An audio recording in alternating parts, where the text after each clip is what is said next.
Yo, what's going on, y'all? It's your boy SoSo, and welcome back to the channel. Make sure you're hitting that like, comment, and subscribe button, and most importantly, turn on those notifications. That way, you guys get notified when we drop hits like this.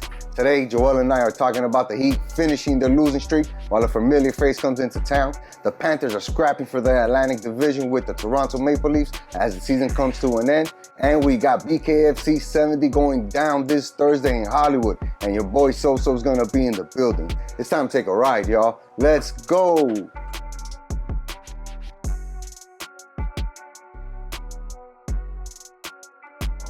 So, the reason why I was bringing up golf is because the other day I told John, since I added that club to my bag now, I feel like my bag is more complete. Like I look at it and I'm like, check, check, check, check, check, check, check.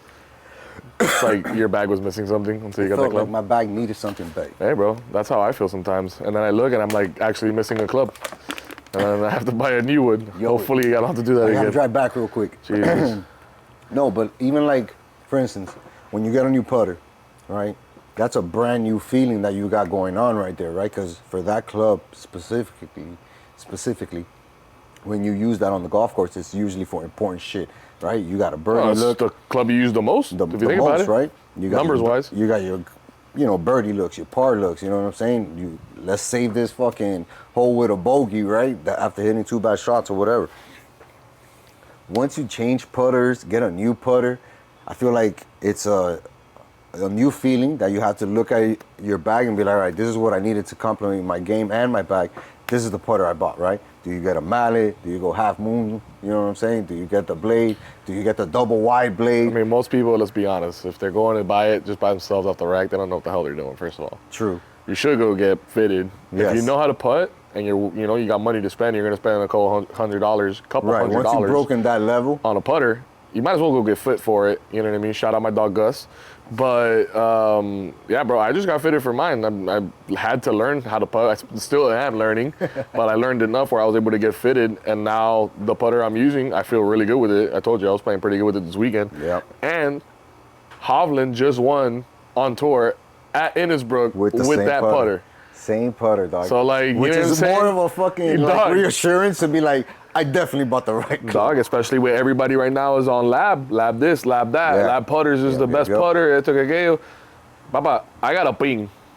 No, not only that, you know what I mean? There are certain companies that have been doing it for such a long time, right? That they're not trying to be innovative in the sense of like changing the putting game, but they're in it to, be forward in their technology. We've seen the quality of putters increase, woods, drivers, AI coming into play now in some of these clubs. Like, it's a whole different level of workmanship that they're offering to both good, bad, and average golfers, you know what I mean? Everybody in between. Yeah.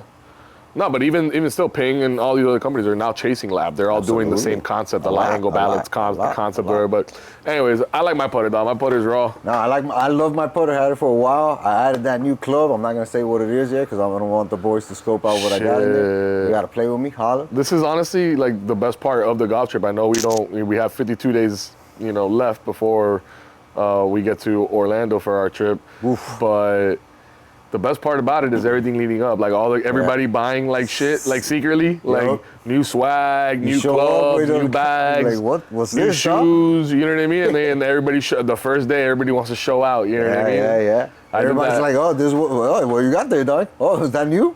Nah, I had it. I just didn't want to wear it. I didn't want to hit it. I bought it. Somebody gave it to me. Yeah, you're going to see a lot of that, bro. People got new clubs, people got new gear. And it's also, we're playing at a nice course, so people want to make sure they're bringing their A game. This is an individual format this year, the Miami Golf Rose Open, dog. It's not the Ryder Cup edition. Yeah, let me ask you a personal question. Talk to me. How's your game, dog? I'll be honest, When's the last time you played golf? It's been at least 3 months, 2.5 months, easy. Sheesh, somebody's not preparing. No, what's funny is that I putt all the time because in my boss's office there's a practice putt. The perfect putt. practice? Yeah, so I'm in there hitting putts all day, every now and then. So I'm okay there, but there's nothing like actual practice, right? And there's nothing like, being out there on the course. I have, taken a lesson, And it's worked. You know, I definitely feel like I know what I can change in my game, right? And it's not like I have to figure out a swing. I have to figure out like how to keep the ball from snap hooking left or right. I'm not in that area, right? So definitely gonna be improved from last year's score. There's no doubt about it. And last year I think I played pretty good, dog. You know what I'm saying? I won a lot of games with my partner, and I think we went undefeated that whole weekend. So it was huge. Yeah, we won that. That's a different story this year, though. It's a different story. Everybody's on their own now. You don't got nobody out there. You're on an island, it's Papa. you and your handicap, and you, I know. and you better hold on to him like that's your mama. And I know. I mean, that's the underlying tournament for the whole weekend. But we also have some team stuff going on because obviously the guys love the team stuff. For sure. But I don't want people to forget, dog. Like it's a stroke blade tournament, you know, to the end. It is a competition. You know? It's the guy that plays the best against their handicap for 3 days straight. Yep. That shit ain't easy, bro. No. You can have one good round. And look, you know, you talk about the course, right? It's one of the more renowned courses in South Florida, right? We're playing at Reunion. You would consider Orlando, South Florida? I mean, of course. Really? It's not Northern Florida. That's Central Florida to me. Okay. Nobody ever recognizes that except for people from Florida. No way, bro. Of course. Hey, absolutely, bro. It's Central Florida, B. No, man. You gotta North and South Florida. Nah, bro. dog. There's definitely a Central Florida. University of Central Florida. Yes. So yes. don't disrespect me and my people, dog. There wasn't. Don't disrespect me in the 407, homie. We'll come for you. Yo, you don't do it, homie. With the 407, nah, you don't want that. You don't want that smoke, but. Nah, I get what you're saying. Yeah, bro, it's a dope course. It's a dope course. Everybody's looking forward. We just got a video today in the chat. I don't know if you saw that video. Yes, sir. It looked very nice. We saw the crib that we're staying at, the backyard of it. How they knew, I guess Steve told them or something like that, but... I mean, you can kind of see it. You were on the golf trip. I mean, you never know. There's a bunch of houses out there. I feel you. But, dog, it looks sick, so I can't wait to be out there, be those guys playing the course and shit 3 days straight, dog. It's going to be a good time. Honestly, all that's fun and all that. You know, we're going to have a good time, but the thing I'm most excited about is showing everybody the swag bag that we're working on this year. I know you saw a couple things just now that I'm working on and we're working on together. Yeah, man, and it's a pleasure to work things out right with Joel and help Jason and Joel put together the swag bag, which is amazing. I'm not gonna give away what it is. That's an understatement. You're just, you're not even selling it, bro. You want me to sell it? All right, it's the best fucking gift bag that you're gonna see on any golf content this year. I guarantee it. Yeah, it's gonna be hard to beat, dog. It's gonna be hard to beat, dog. And you've always done a good job of doing cool shit. Jason's done a great job of doing cool shit for the group and the trip. Bro, we gave away a putter, dog. Like, you know what I mean? Like, shout out to the golf garage last year. Yeah, that was super dope. That was super last minute. Custom fucking putter. People looked out. We're going a different route this year. You know, we're not. You know, we still may get some people to sponsor. You know, just because they want to sponsor a golf trip of this magnitude, you know, of this prestige. Yeah, bro. But you know, we got some shit planned either way that I think the guys are gonna really enjoy, and that's what I'm looking forward to. I think the most right now, dog. Honestly, showing everybody what they've been waiting for. Nah, and the boys are gonna be excited, man. You know what I'm saying? And it's nice, you know, to be excited about such a good camaraderie trip, right? Where the boys are together, everybody has a good time. Maybe you haven't seen this person in a year, you know what I'm saying, since the last trip or something like that, or you haven't met this person at all and they're getting into the game, you know what I mean, and you're probably a little bit further along. You're gonna have a good chance to talk to dudes, relate on multiple levels, have a good time, drink some beers, you know what I mean, and party, bro, and just have a good golf trip, playing good golf at a good golf resort. Bro. Oh, one time a year, that's all I ask is get together with the homies. I love the fams. Obviously, you know, I got my brothers coming and stuff. I love my family that aren't coming, my nieces, my nephews, sisters-in-laws and all that. But this is for us. This is for the boys. It's for the boys. You know? It's nice. We will do it once a year, and we go all out, bro. I love it. Camaraderie first, golf is second. That's for sure how it goes, you know what I mean? Sure. And the boys are definitely excited, bro. And thankfully, they are excited for that because the Miami Heat haven't really been exciting. Oh, my God. And it's actually been debilitating to our morale, you know what I'm saying, about this fucking golf trip because usually we see these motherfuckers in the playoffs, right? Barely. Now we don't even know if this team is going to make it the playoffs, you know? They just tied their 6th longest losing streak, right? At 10 games. Finally got a win against Charlotte. And yeah, they beat Charlotte up and down the whole 4th quarter. Cool, great. But you know, you're coming off a 10 10-game losing streak, and you win this game because one of the guys that we traded, or the main guy we traded for, Andrew Wiggins, drops a 42-piece. Sure. Silver lining and all. I mean, I had a homie reach out to me today, called all of us out. He was like, oh, Andrew Wiggins haters are real quiet right now. And it was like, all right, dog, he dropped 40, but 42. we lost 10 in a row just now. And he was on pretty much all those starting lineups, if not most of them. You know what I mean? Like, Right. So what do we can't get too excited that he does that every once in a while. And not to say it like that, right? Because in my opinion, I think, anytime somebody drops 42 points and you're at that game or you're watching it, it's dope, right? Impressive. It's impressive. This Kudos. dude was 6 of 21 from the field, 6 of 8 from 3. Like, he was balling. He wasn't just shooting free throws all game long. You know what I'm saying? He was actually making shots, tough shots to win the game. But what you would like to see from Andrew Wiggins, and I told this to a coworker, is like, okay, you're the best player now, right? Or one of the best players on this team, right? Most experienced on this team with your ability and how you can dominate. Why wouldn't you do that on a team such as ours, right? Because it's not like we have a true number 1A star, in the lineup where we can throw them out there and they can be like, all right, go get us a game. Right. It doesn't exist. Right. So I need to see more of that. And I'm not talking about more 40-point games, but more aggressiveness where he's like, bro, give me the ball. I'm going to pop this. Hey, hero, you just missed 3 shots in a row. Papa, I'm not passing you the ball. I'm going to shoot this. Talk about hero, bro. Talk to me about him, bro. How cold he's been in this last 10 games. Balled out this last game. I mean, don't talk to me about that. The last 10 games, though, bro. Where has he been at? He's been there. He's been there, dog. He's one of those guys that is definitely a consistent scorer, dog. You know what I mean? Some people get upset that he's the one taking the amount of shots, but I'm sure that when he looks around on offense and looks who's he playing with, he's like, yeah, I'm definitely the best shooter out here. Because, you and I talking about it, right? We're not really getting the bench production that we've been accumulated to, right, or used to. And, you got guys like Davion Mitchell, which is a great player, but he's more of a defensive player, right? Not really expecting too much offense. You got Kevin Love playing significant minutes, and where he's not playing to his highest level as an offensive player, right? But he does his thing every now and then. Just thinking that the production off the bench isn't enough as it was before, right? Right now, as it stands, we don't have any type of points coming off the bench. No. So a guy like Tyler Hero is going to say, I got to pick up the scoring because Bam's definitely not going to shoot the ball 20 times a game. He just won't. And everybody else is going to be at maybe 6 to 8 shots a game. Sure. I'm going to put my shots up. It's forced upon him to do that, but Andrew Wiggins should step up there. Yeah, what does Terry Rozier do in all of this? He's getting paid double. That's about it, right? Yeah, How many paid double. does he like know how to play basketball anymore? Because the last times I've seen him play, it looks like he lost his talent to the Monstars. I think he's very good at not playing basketball. I think he's very good at messing up in basketball. Those are things that I think he's good at. Other than that, he hasn't had any type of contribution to the team whatsoever. And it sucks because this is another guy that Pat Riley is going to be attached to, right? As you went and got this guy, instead of being, foresighted and getting rid of players at their highest value, maybe breaking the team up a season before you did this year. Like, there are legit things that people are going to attach to Pat, rightly so. But at the same time, we know that Pat's going to be able to get us out of it.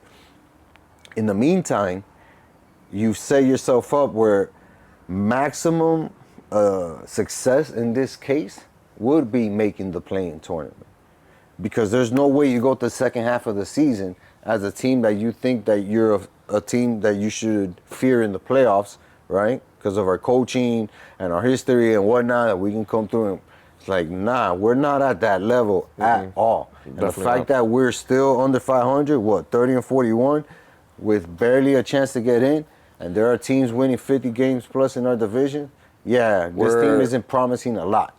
We're definitely, I think you put it best. Like, the best case situation is the play-in tournament. But you said we're 31. You said we're 30 and 41.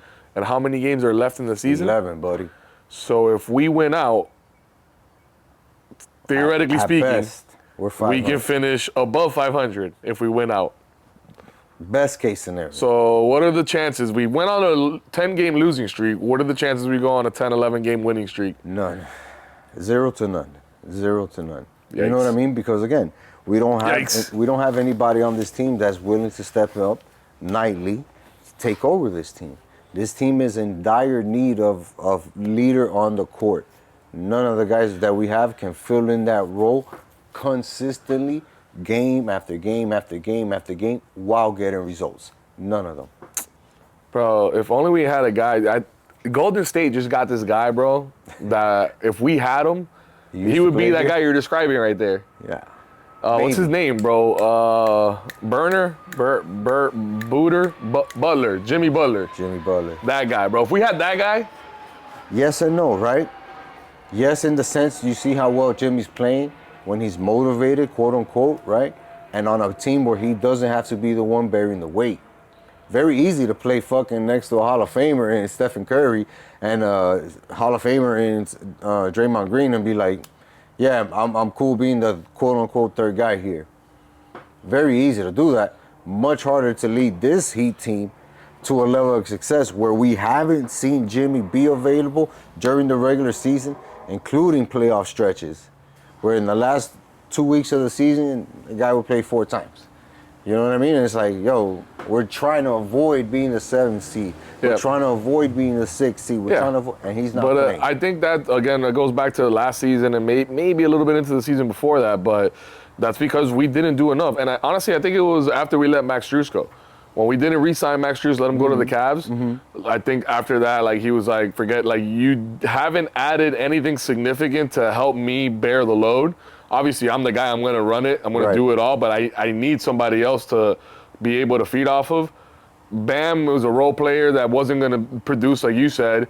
Hero, his availability has been questionable in the playoffs down the stretch when we actually need him. Absolutely. And even when we do have him, questionable decision-making and all that stuff. Right. And then who else is there left? You know what I mean? He had Max Strus, a guy that he can drive it through, draw all the attention, kick it out. He was confident Max was going to knock it down.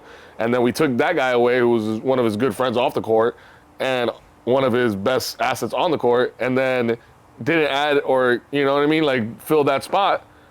So he was unhappy, rightfully so. We didn't add enough, and obviously now he's in Golden State with Steph Curry and Draymond. It's like, yeah, it's a better situation for him, but it just shows even tenfold there's a bigger problem here in Miami. Yes, and again, that can go back to, all right, we didn't handle the Jimmy Butler situation correctly, right? That's probably another thing we can attach to Pat to say, damn, we should have got rid of this guy last year in the summer. You know what I'm saying? Or even last year towards the end of the season. The writing was on the wall. You know what I'm saying? The writing was on the wall. We should have fucking acted on it. Then we slipped.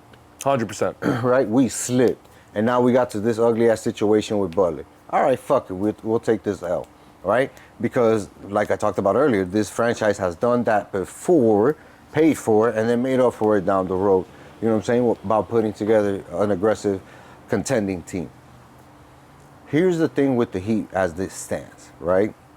We know that they're not good enough to find, realistically, any type of success against a much better team, i.e. a first, second, or third, not even first or second, right? Like, if you end up playing one of those two teams from the play-in, you're going to be in a real rough spot. Sure. You know what I'm saying? Especially with how this team is constructed. So now that there's 11 games in the season, what you want to see is people take advantage of the opportunity that's on the court.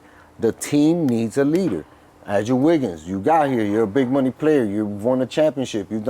Go out there and dominate on a good team like this. Even if we take the L, you know what I'm saying? Go out there and drop a 26 a night, 27 a night, and do it consistently towards the end of the season. Because then like that, we'll have a better idea of what we need to do with this team for next year. And I guarantee you that these entire scouting department, Zoe, Pat, Andy, Spo, they're already targeting players that they want to target to try to acquire next year.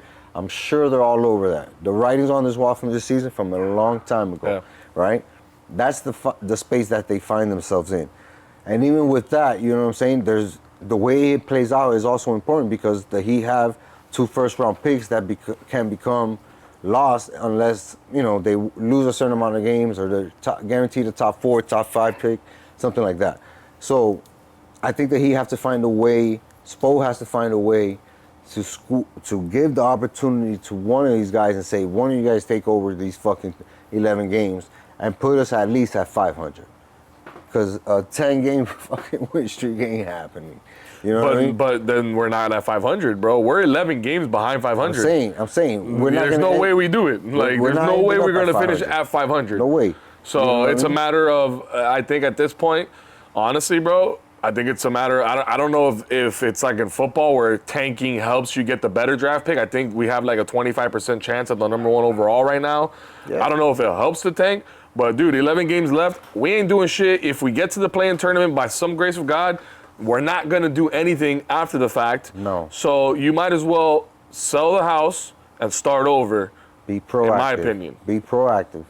You know what I'm saying? I think this Heat era is over. Yeah, this experiment did not work out. We had a good run. Erase the fucking start over, bro. Chalkboard. Grab that etch and sketch and just give it a good shake.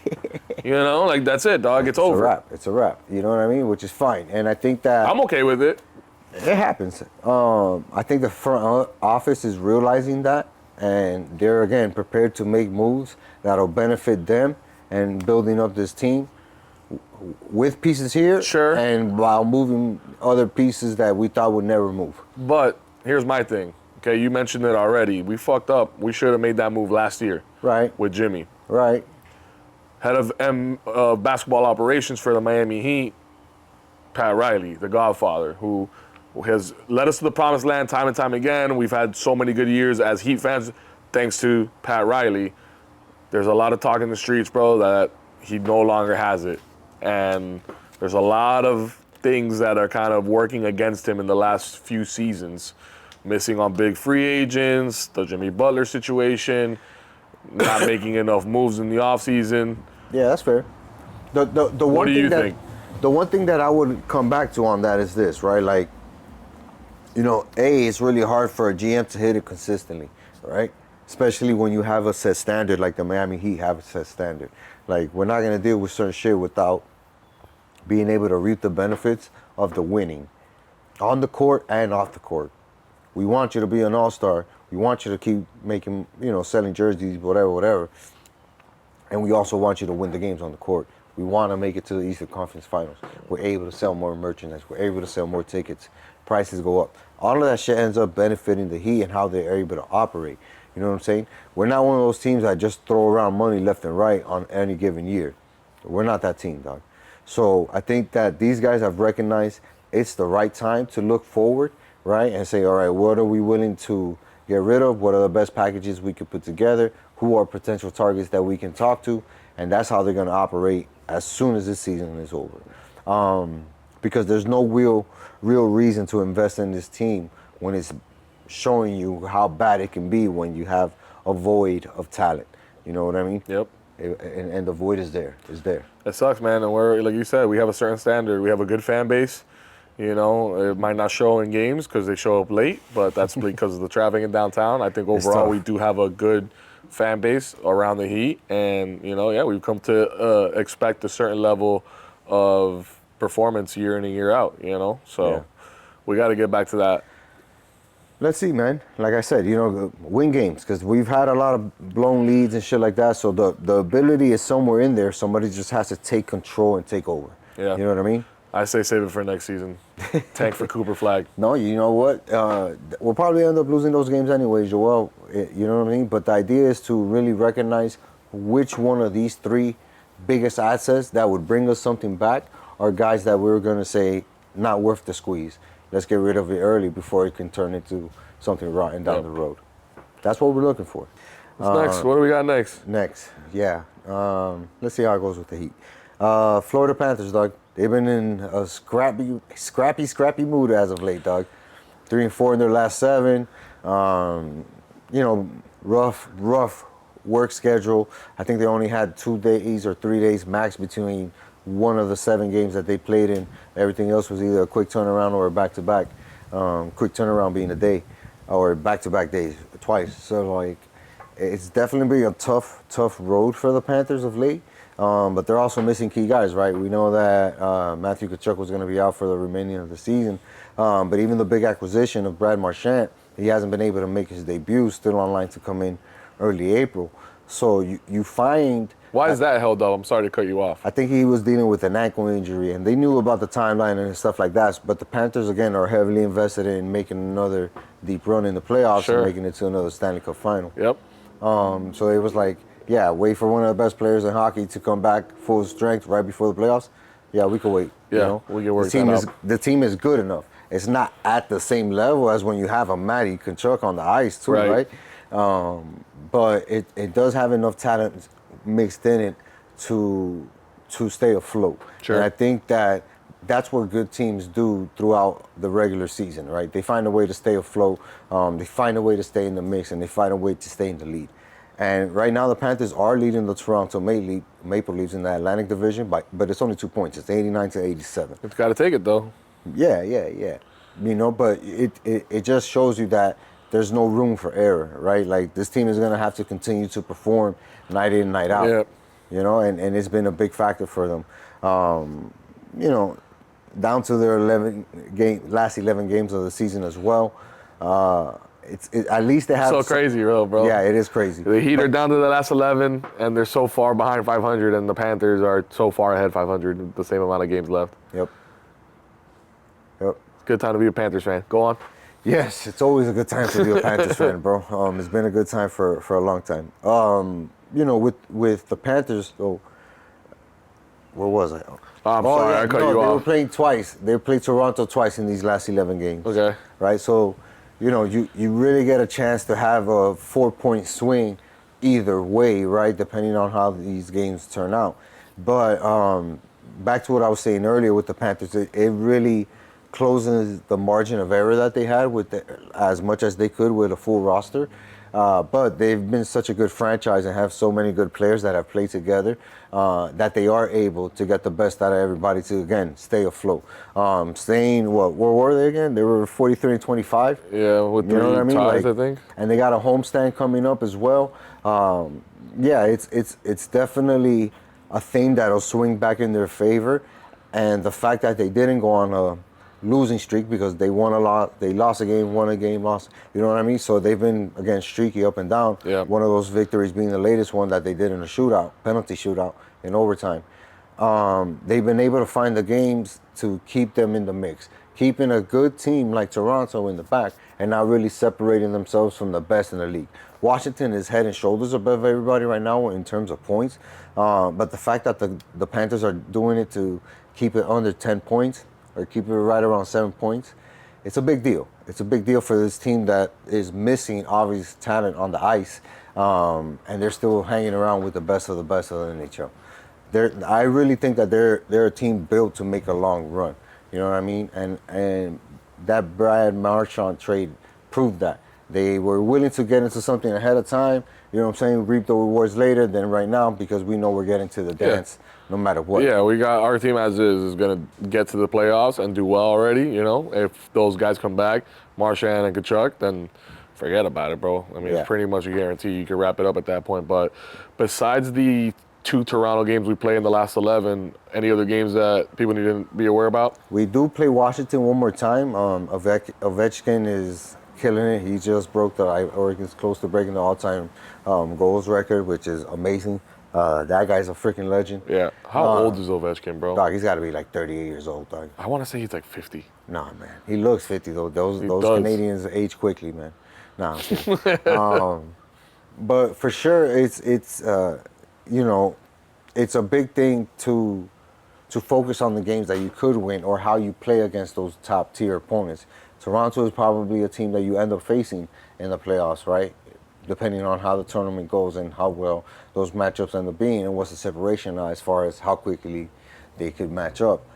For the Panthers, I think that being at home and playing well, giving those chances to get 3 points, and just continue to keep those guys at bay, these next couple of home games are going to be important. And there's not one that really stands out more than the other because realistically, they should be thinking that they're in playoff mode. This is pretty much the playoffs already. We know that. Pretty much, you know, especially when you're playing 2 big games, one away, one at home against Toronto.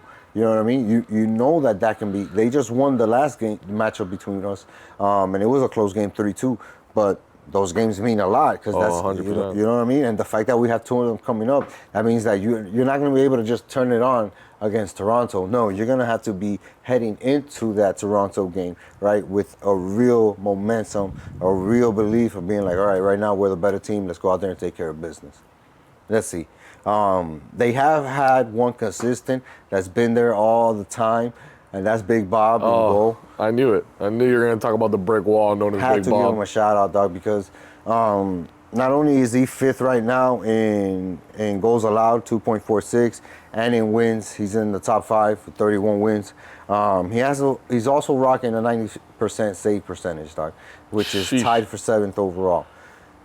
A dude that is, again, sometimes called upon to do a lot of work, night in, period, night out, period after period after period.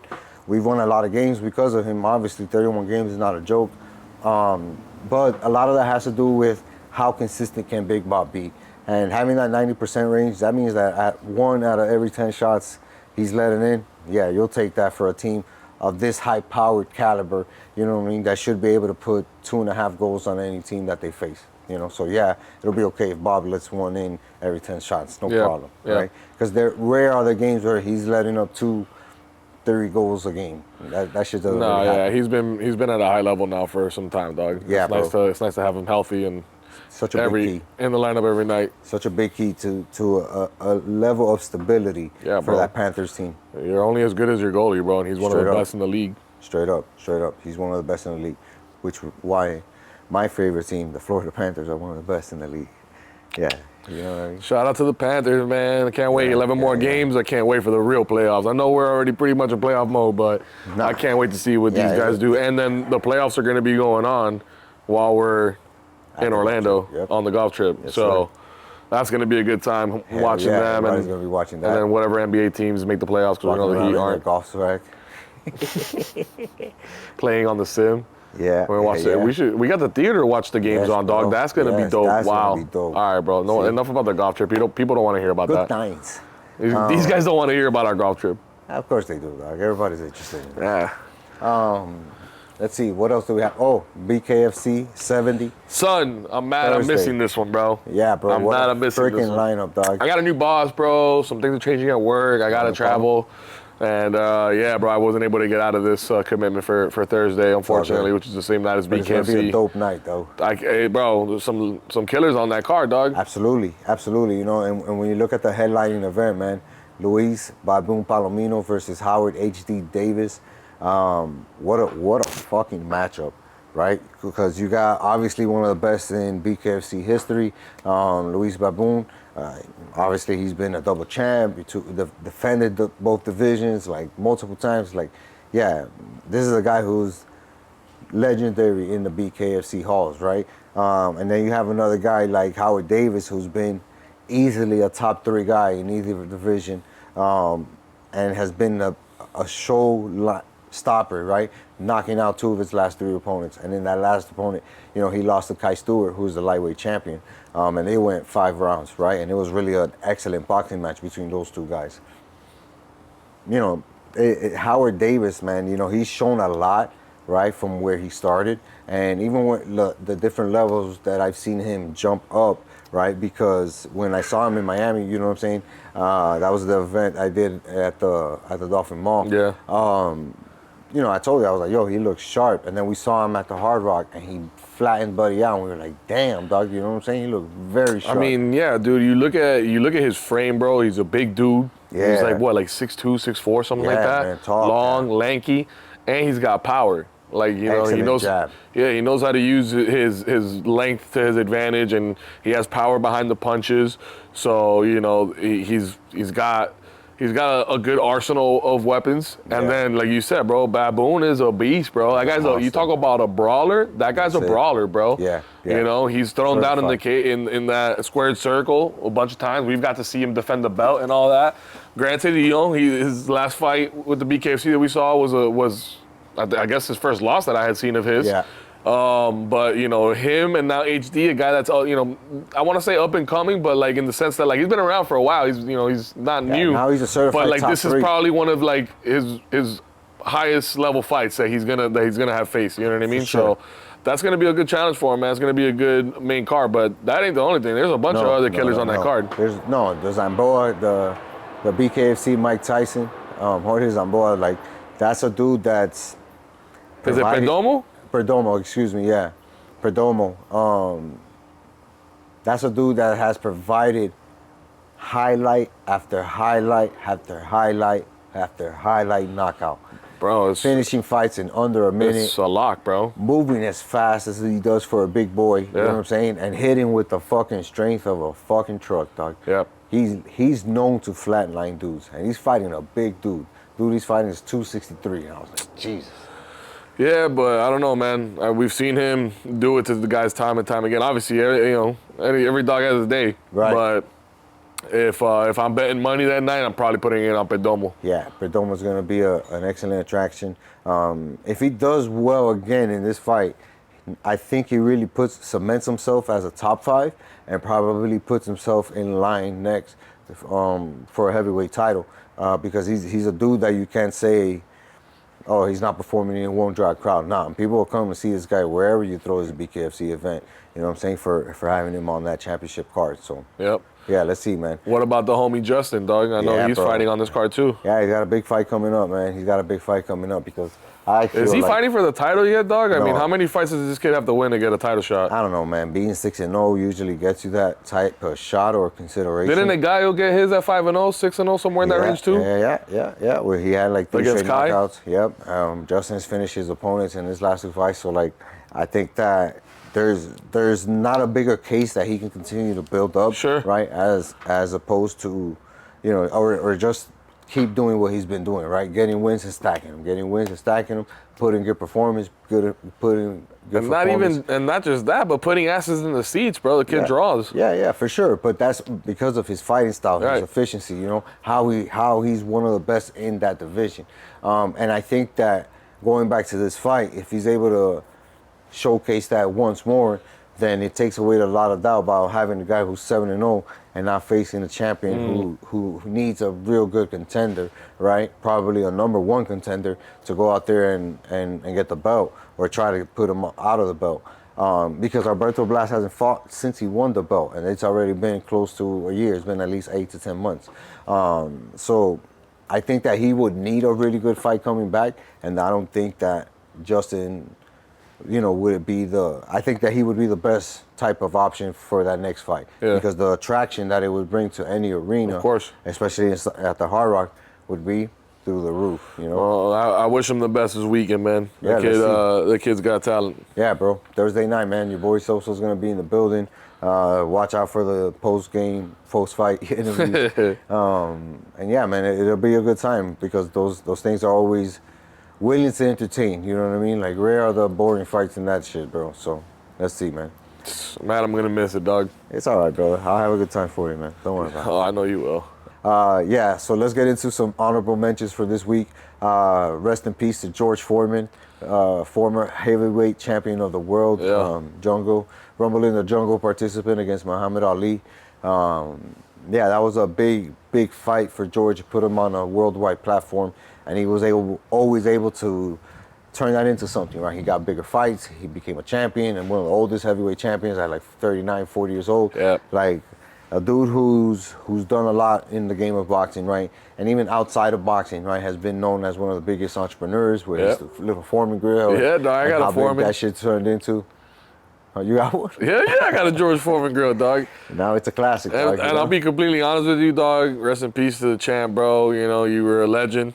You still are a legend, but I honestly thought he had already passed away. I didn't know that he just passed away. I thought that guy's been dead for years. 78, man. It's been quick, but it's hard. It was kind of sad. He wasn't all there because of the boxing, all the hits to the head and stuff like that. Up, man. But man, he had a hell of a career. So shout out to the champ, man. Rest in peace. Shout out to him, man. Rest in peace.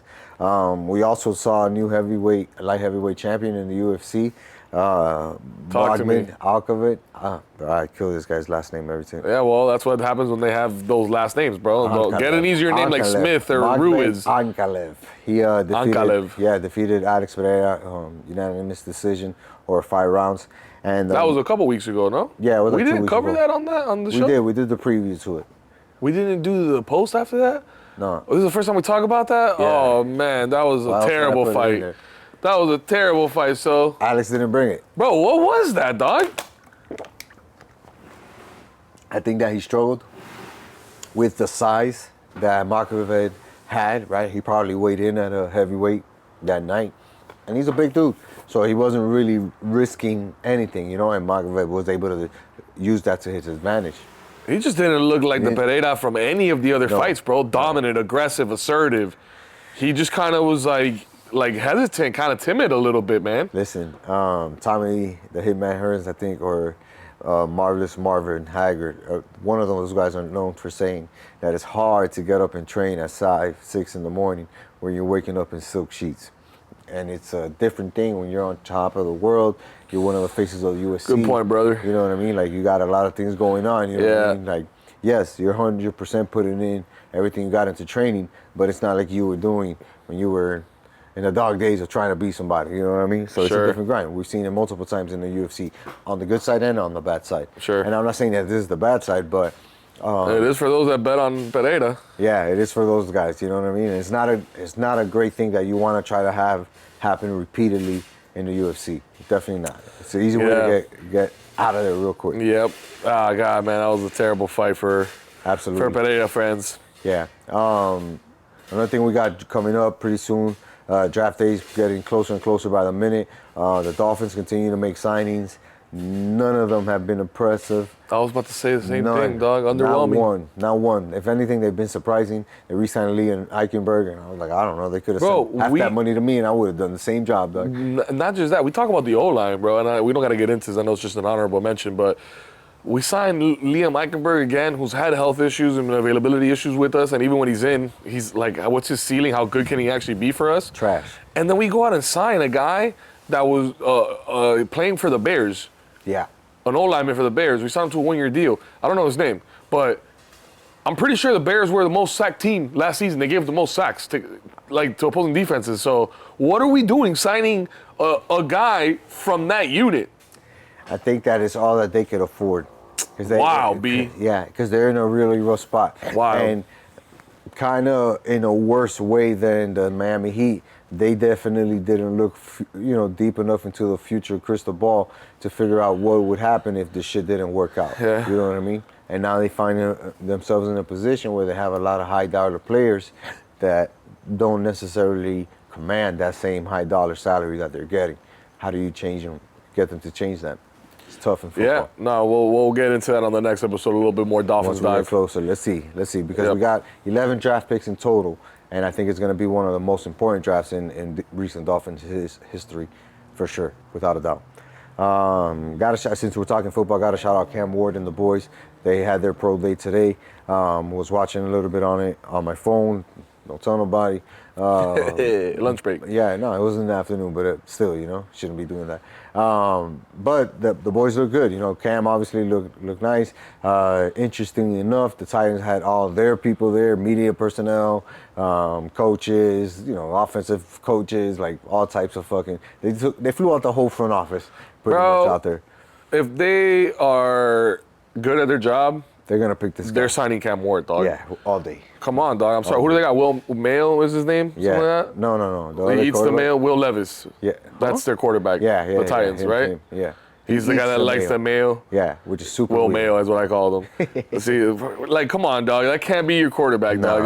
No. You can't have that, bro. I'm sorry. Especially when we got to see it firsthand, right? Like how above average smart he is in a fucking pocket, in a lineup, in the huddle. Like, absolutely. He's a very intelligent dude. So him getting to the NFL level is not going to be a shocking thing to him. It's going to be something he's very accustomed to and ready for. Physically, he's ready for the game, bro. He's a grown-ass man. Yep. He has the size, he has the speed, and he has the IQ. Yep. So you'd be doing yourself a disservice. You'd be pulling a Giants move if you don't take Cam Ward. And they're going to have to figure that shit out too, man. Yeah, bro, and that's pretty much it, man. You know, we gave a shout out to Victor Holland. He won the Valspar Championship, which was really nice at Innisbrook. No, it's dope to see the course we played at last year on TV, right? Yeah, it is. It is. You see the Copperhead sign, and I'm like, yep, I got a picture from it. I got a whole video too. You know? I know you don't remember a lot of the holes, but everybody does it. but it's dope to see that on TV. Be like, yo, we played there, dog. That's a PGA level course that's for sure. And shout out to Hovland winning with the pink POD, baby. You know, he needs to work on his swag a little bit, guys. Jay Lindbergh, you're not a fan? Yeah. Come on, that's funny. Yeah, get into some municipal shit at least. Something, you know something swaggy. On, something. It's not like it's not out there. Yeah. Whatever. Besides that, I just think that, you know, winning a tournament like that, right, because that course is harder than average for other courses that are in major championships that they would normally play on. Yeah. Right? And this course, you know, you and I have experienced it firsthand. It's a tough course because even when we're playing like from the tees that are in the front, like you still got to play the course. Yeah. So we look back fucking 50 yards and we're like, yeah, that's much harder, dog. Or even sometimes more in some cases. You know what bro. I'm saying? Yeah, it's absolutely. It's a whole level of golf that they're playing, bro. Yeah, man. A whole different game. But basically. it was definitely makes it extra fun to see a course that we played on TV and be like, yup. Hell yeah. That's a subtle flex. Hell yeah. Subtle flex. It's a subtle flex. And we're going to be doing that shit again this year, dog. Yeah, not a PGA course, but doesn't matter. Raw course is a dope resort. It's more, bro, it's more about where we're staying at. Obviously, the golf and all that is fun, but that house that we're staying at is the highlight. So yeah, man. Looking forward to that. I can't wait to bring it to you guys, man. But yeah, we're going to continue to build up the anticipation to the golf trip, right? 52 days, baby. Hopefully the Heat gave us something to watch in these next 11 days or 11 games. We know the Panthers will for sure. Yeah. So probably tune into that. And yeah, we'll see how it goes, man. BKFC is going to be dope, and we're going to be excited to bring you guys that footage, man. Yeah, man. Make sure you're following us on Instagram too. If you are in sports with SoSo at Miami Golf Pros. Yep. And it's been a pleasure. That's it, man. It's always good to see you, man. And you know what we got to do? We got to tell a friend. To tell a friend. To tell another friend. To tell everybody they know. To tell everybody they know that this is a dope-ass podcast from two guys who are deep in Miami and we give a fuck about these teams. So it's fun to share it with you. Hope you guys enjoyed it. And until next time, Peace.